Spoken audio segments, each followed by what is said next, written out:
To support this podcast, go to positivesarcasm.com/donate. Any amount is appreciated. Once again, positivesarcasm.com/donate. Thank you and enjoy the program. I probably had COVID like 74 times. I have no clue, and I don't care. Everybody liked Blanche. Because Blanche was a pig who took it in the ass. Did you smell your poop? Did you learn anything? Did you read about the dog story? Why the f*** is my ex-girlfriend, who I despise, calling me? There's a lot to blame on the news. It's a lot to blame on Anthony Fauci, that Italian leprechaun. Almost like it never existed, but it fucking did. So do me a favor, go yourself.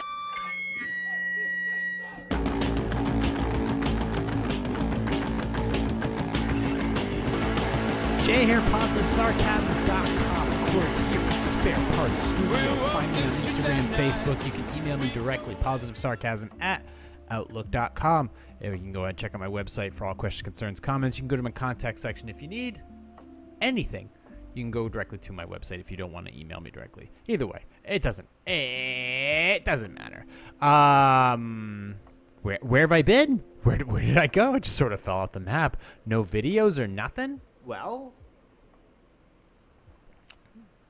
let me explain before we move on to Lifehacker, an article from Lifehacker, Fortune magazine's article about Twitter, and then some Q&A to close up shop for today. Where did I go last week? I ran out of gas, like mentally, like physically. I just ran out of gas.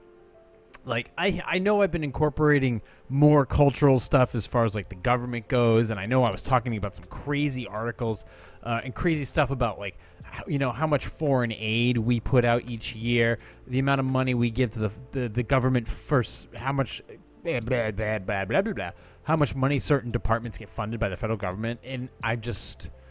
I was just talking about these articles, and I was so upset last week. Not last week, the week before. Last podcast. There we go. Last podcast, I was just so annoyed at the amount of bullshit I was seeing that there's that saying that if you stare into the abyss long enough, the abyss stares back. And, I was really, like, discouraged and angry and, I hadn't been sleeping lately. I mean, literally, like, just tossing and turning. It's like I have a brand new bed. 4 pillows. Still can't sleep. And eventually I just ran out of gas. I lost my voice. Friday morning, I went to put my feet on the on the floor to be like, I'm gonna get up today. And then my body's like, no, you're not. You sit the fuck down. You're not going anywhere. And I'm just like, all right, I guess we're done for today. And I literally didn't get out of bed till 1 o'clock in the afternoon. Felt like shit. And I just basically sat the day out. I basically just like threw in the towel. Like, all right, we're done here. We're done here. We're not doing anything. Nothing at all. So it's like, I'm not going to blame it on age.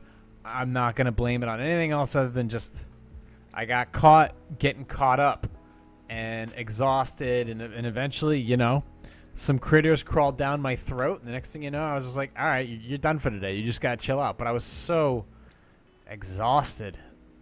And it's just, there's nothing, as a person who loves health and wellness, you can do everything you want. If you are not sleeping, and you've got so much on your mind before you go to bed at night, there's nothing you can do. Your body will fall apart. 100%. Every single time. And I don't get why I don't sleep. I don't understand. Why am I not comfortable? Is it because I'm not getting a lot done creatively? Yes, absolutely. That's one issue. I mean, I have notebooks and notepads and sticky notes and all this other shit trying to get it done, and this is a busy and expensive month for me, so I'm always trying to get stuff done. I'm always trying to figure out how much more I can fit in my schedule, and it's like I'm running out of gas. So I have to be more efficient with my time. Easier said than done, though. Easier. I'm going to keep this a little closer to me. Still nursing a little bit of a cough. easier said than done. It's like, okay, what do I do now? What am I missing? How do I make this better? Because literally, I need to have a notepad by my end table now for when I fall asleep. I have notepads all over my desk. I have notepads that come with me. Look at I just started fucking podcasting and I'm already fucking yawning. You see how annoying that is? How I'm just so pent up. I'm so annoyed. I'm just trying to put out some content. It doesn't have to. That doesn't include me. Like, there's me like losing my mind, which is fine. But then there's me like losing my mind and not being able to string sentences together because I feel like the synapses in my brain and all that other stuff are just not.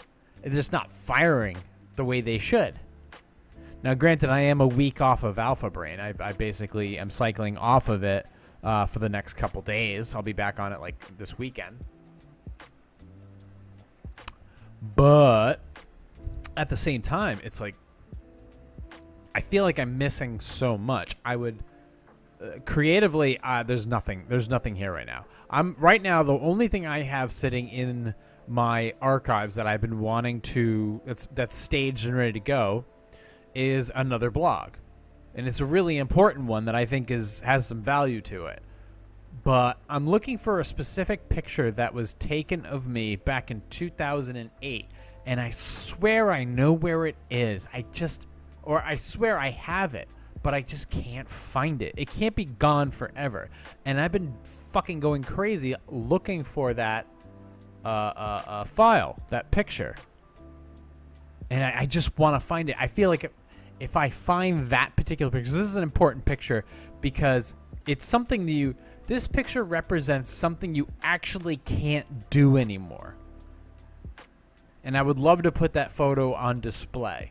I would love to post that because it's like finally, like, 15 years later, this photo actually has some meaning.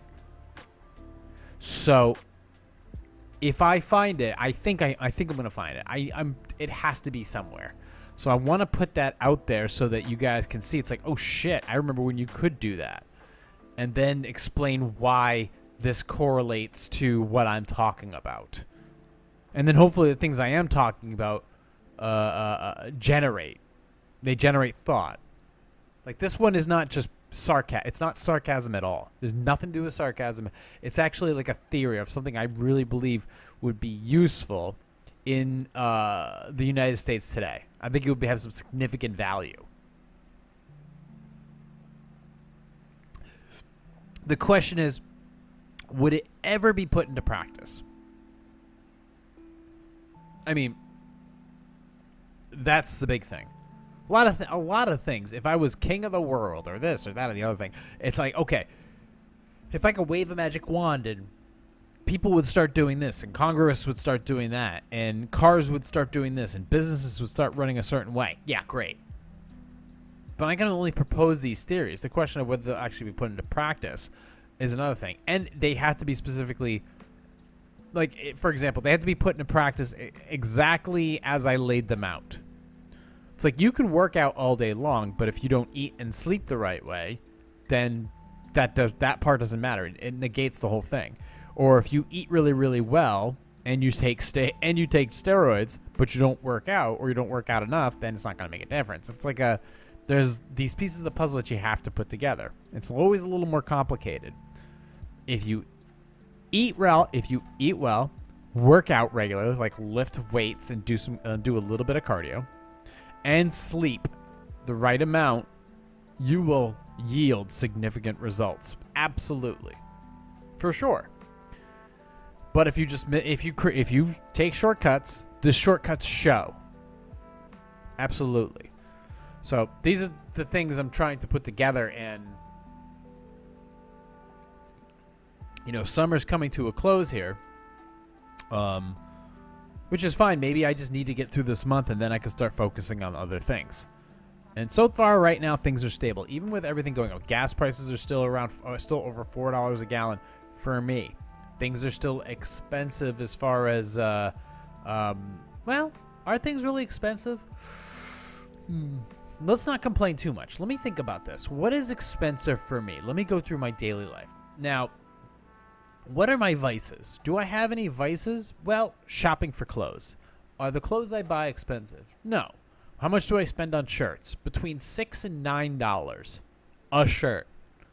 Okay, is that expensive? No, that's pretty goddamn cheap. Are any of my clothes made in China? No. Okay, so my clothes are between my shirts are between $6 and $9. My pants are between like 8 and 15, maybe at the most. I haven't purchased really any high-end clothes in a long time. I have my two sport coats. Shoes are fine. I haven't made any major purchases. I had that one pair, but I immediately sent them back. Okay, so it's not clothes. The most clothes I bought in a while was like underwear and socks. You know, dudes need a lot of underwear. Cool. That wasn't expensive at all. Okay. So that's not expensive. Clothes are not expensive. What about house? Like household payments. Like, okay, what's my rent? Okay, I obviously rent. You guys have been following me long enough. No, I don't own a house anymore. Then again, when I did, it was for like fucking 10 minutes. What is my rent? My rent by the seacoast is actually, oddly enough, it's the lowest in the area. No doubt about it. Could it be a little bit cheaper? Yes. If I didn't have a dog. But I do. So for what it is and where I'm located, it is some of the lowest in the area. And I mean significantly lower. All right. So it's not that. Utilities still right now are very, very low. As far as like cable bill and electric and all that stuff. That's still very, very low. Extremely low. Like introductory low. All right. So it's not utilities. It's not rent. It's not clothes.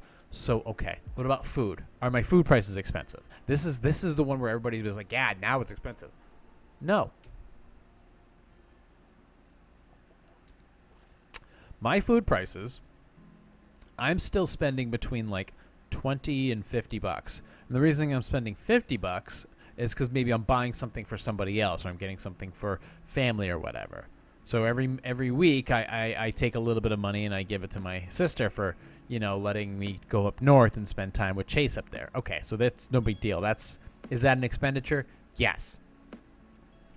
But besides that, my groceries are every weekend. I have 2 specific places that I shop at, and I get really, really, really good deals. And I mean really, like not like an actual like, oh, everybody says they get a good deal. No, I get a fucking steal on meats, on vegetables, on fruit. Okay, so there's no crazy grocery situation with me. You know, I don't have heavy,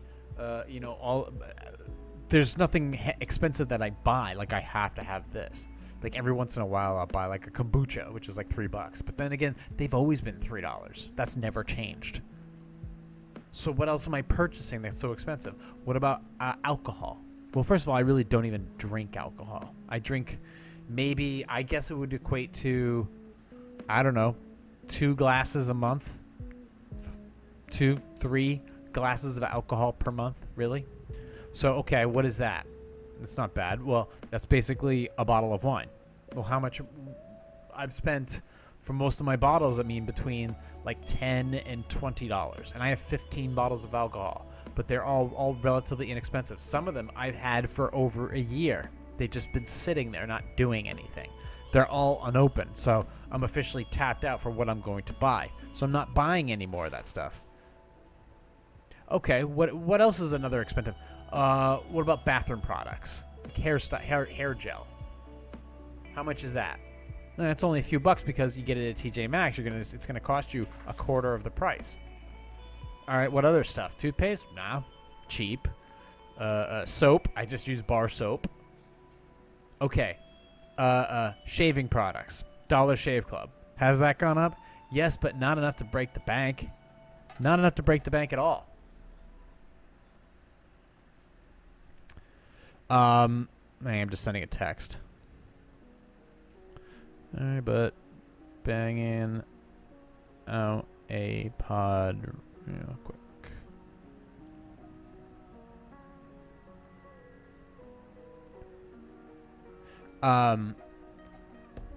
Okay, so nothing in the bathroom. Okay, well, what about Chase? What's his deal? Well, Chase gets an honest amount of, he gets his dog food.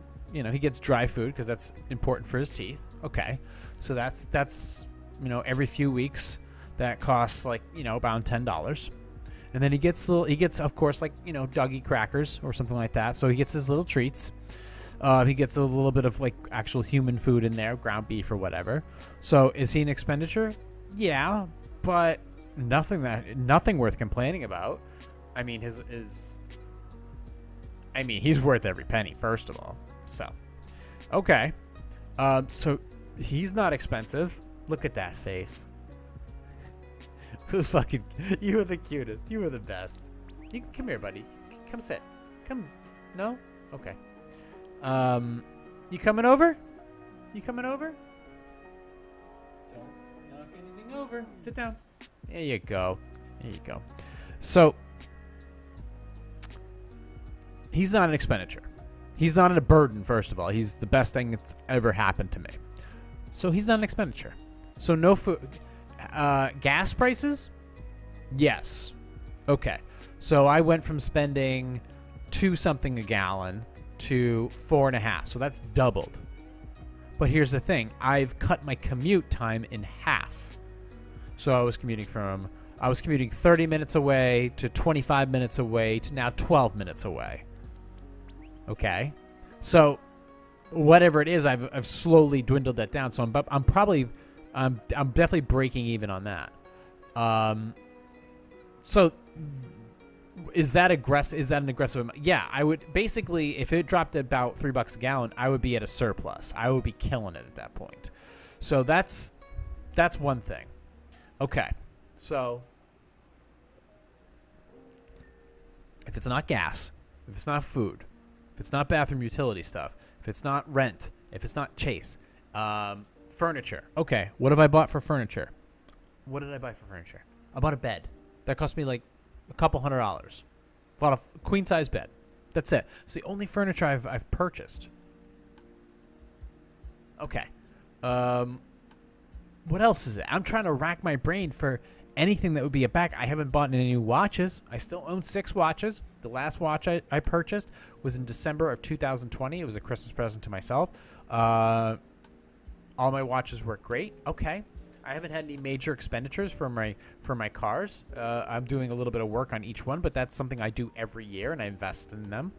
I invest in my winter car, and I invest in my summer car, which I'm still driving right now. Okay. Have I bought any new computers? No. Have I bought any new tech? No. So what the hell is it?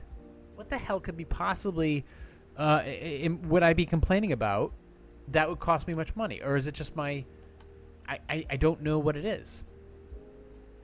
I had a storage unit for 1 month. A storage unit for just over 1 month. Got rid of that. So that's not there. My Verizon bill is only $2 to $3 more than it was. My insurance, my car insurance in my car is next to nothing. Okay. So what the hell else could it be? Is it just because this has just been a crazy year and people are just behind in general, and yes, inflation obviously bit me a little bit as well, or whatever you want to call it, whatever you want to blame on it. Capitalism met inflation, meet government overreach. I don't know. Dude, they fucking name it. And there's just been little things here and there and everywhere. Or the fact that I got screwed on taxes. Okay, maybe that's true. Maybe it's all these. But as far as every day to day, there's been no issue. Day to day is no issue. My food is cheap. My clothes are inexpensive. My day-to-day expenditures are no big deal whatsoever.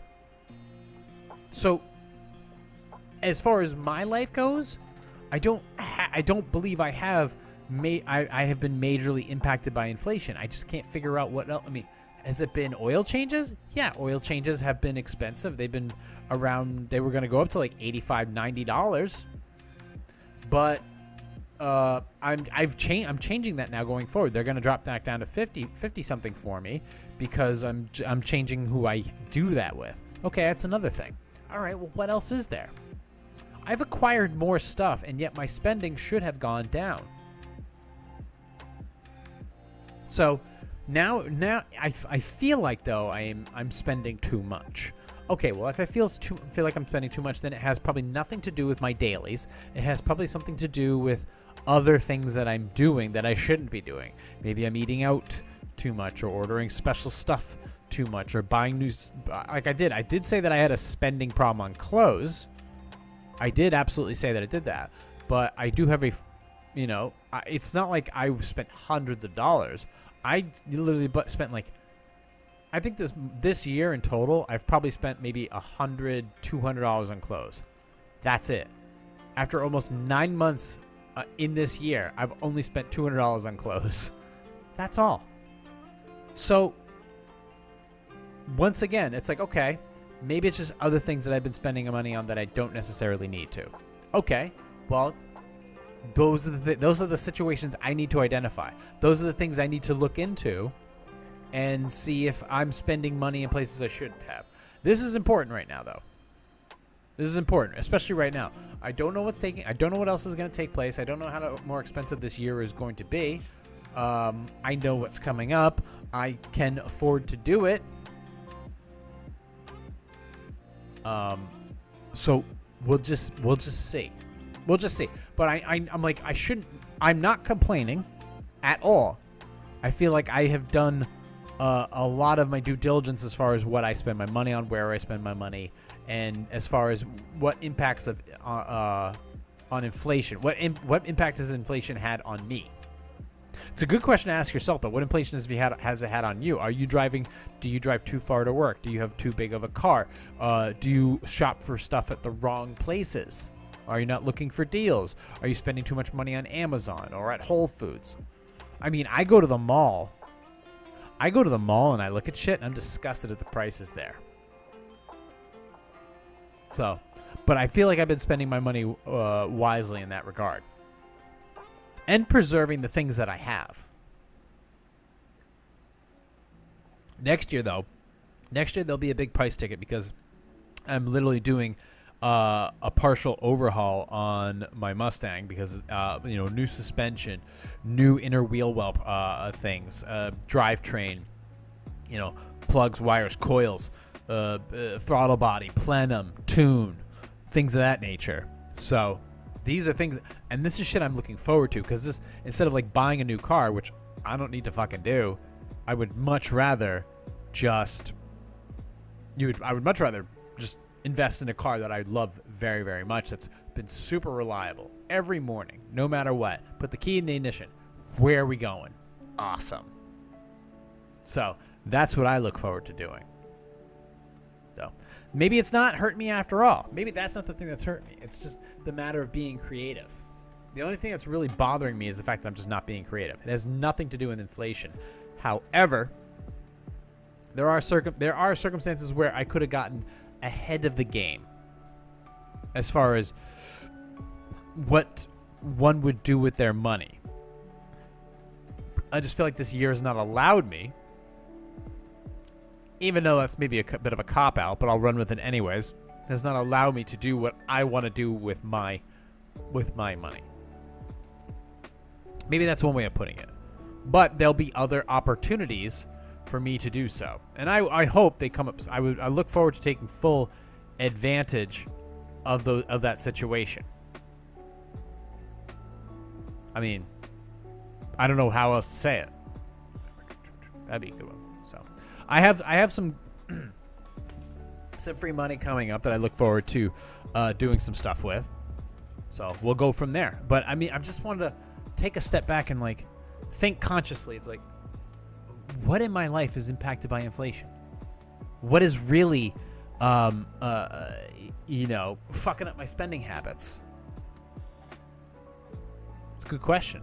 I mean, don't get me wrong. Every weekend I do travel an hour north. And an hour back. Okay. And yeah, maybe I do spend an extra $60 on family to just give that.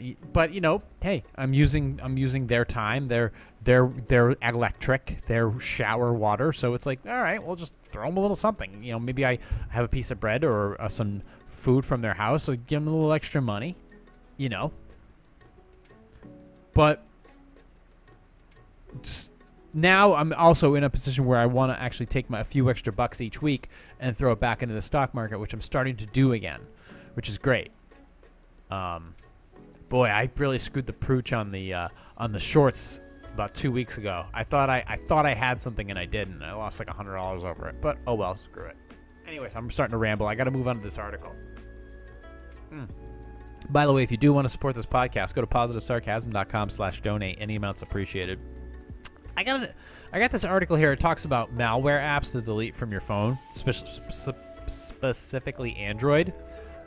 But there's one app on here, clear as day, the elephant in the room, and it's not on this app. I'll tell you which one it is. All right. So according to Lifehacker, but courtesy of Jake Peterson, 35 malware apps that hide their identity on your phone.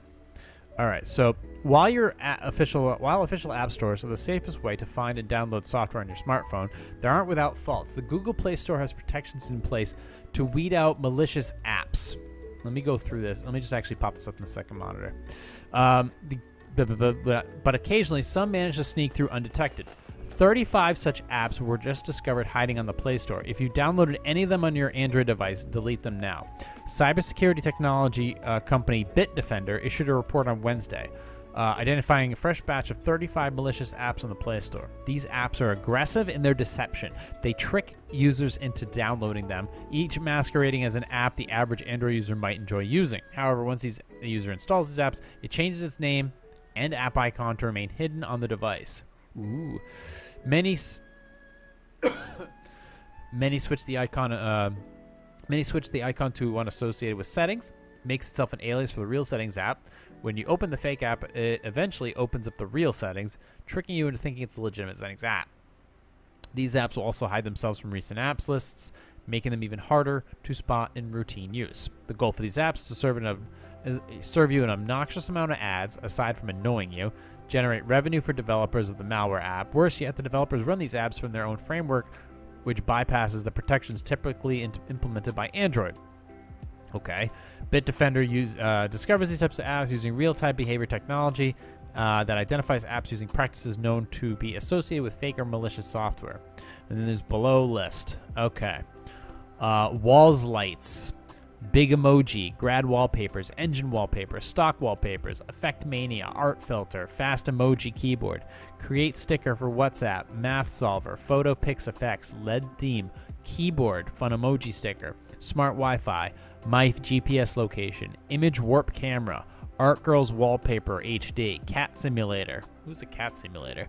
Smart QR curator, colorize old photo, GPS location finder, girls art, smart QR scanner, GPS location maps, volume control, secret horoscope,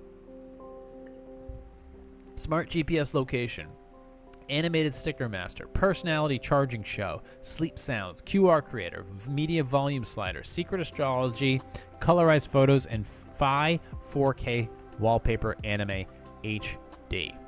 Now, forget about how to avoid downloading these apps. First of all, just don't do it. But this app, if this app has a large number of installs but little to no reviews, avoid it. So basically, if it has no reviews and the reviews don't look fake, it has no reviews and the reviews that do have look super fake, or the people look super fake, you have to avoid the app. We all know this. Here's the thing, though. Out of these 35 apps that I just identified, you know what's not on here for malicious apps that use malicious that are malicious? Is TikTok.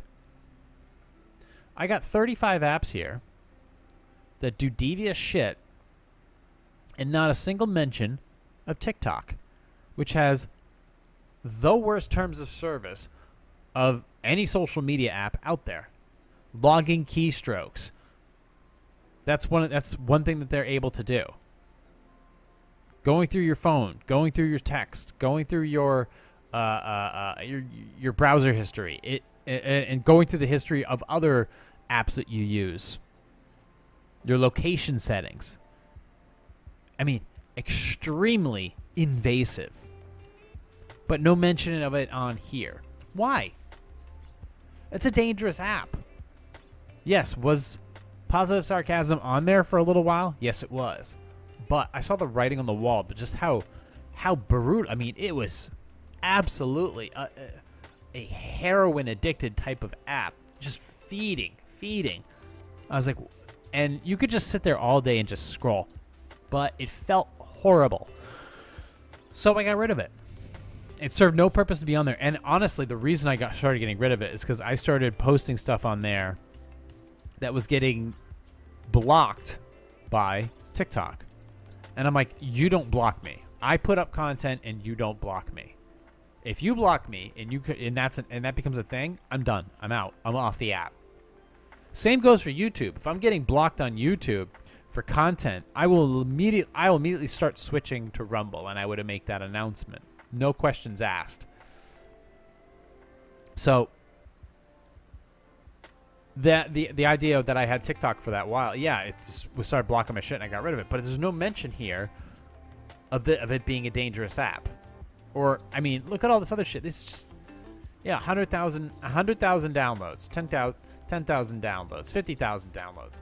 How many does TikTok have? TikTok downloads. That one concentrates on 10 to 100,000. How many does TikTok have?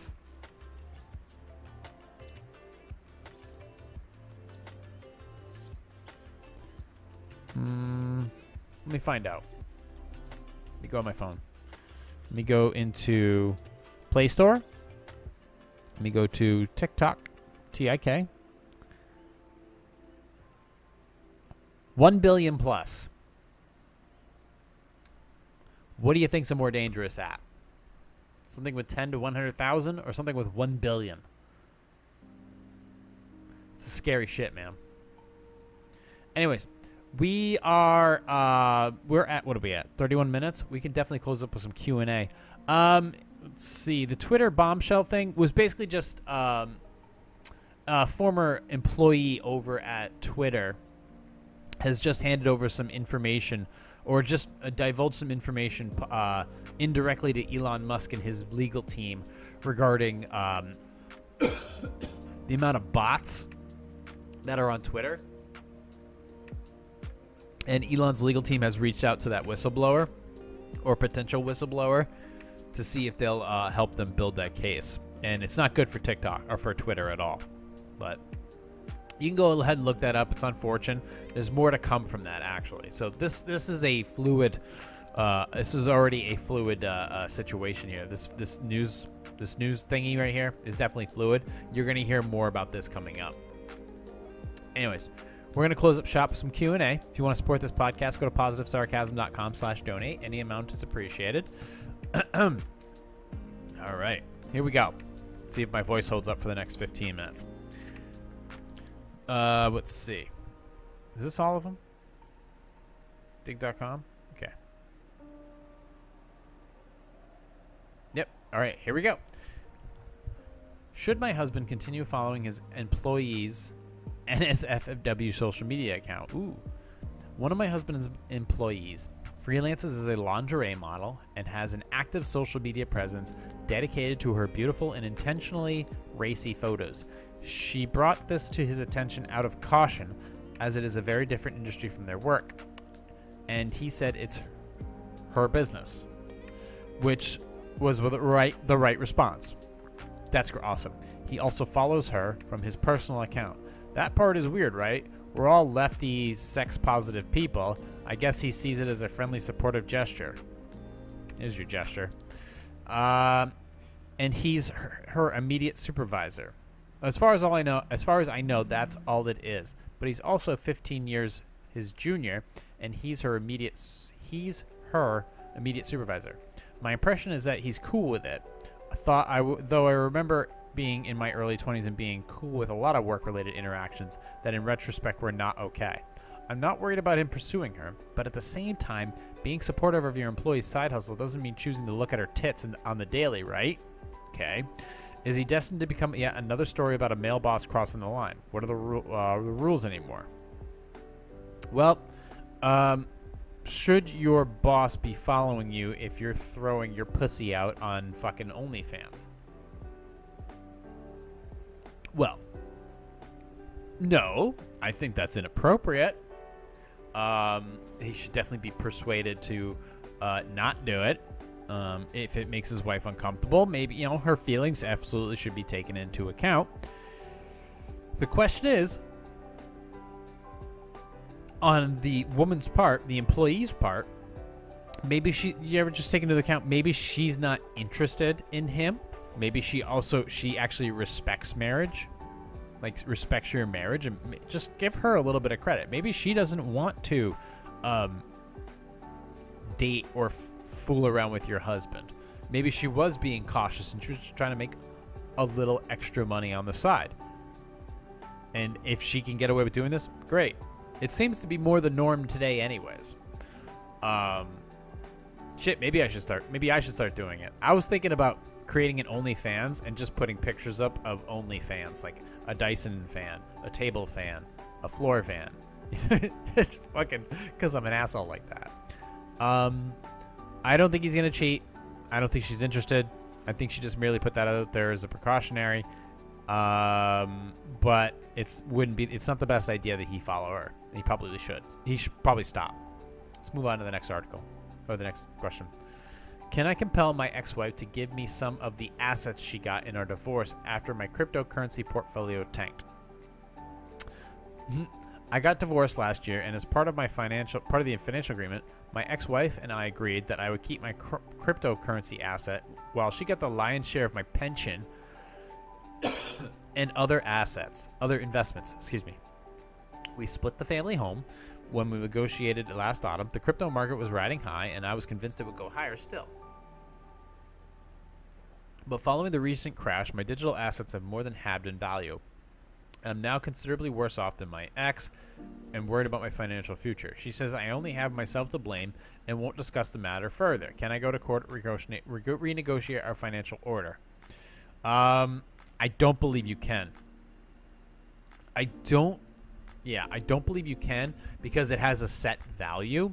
So if you agree, first of all, in divorce, it has a set value, and as long as if the party, if there was no, little clauses in the divorce that state otherwise, pretty much it's open and shut case. The court just wants to be done with it. So in that case,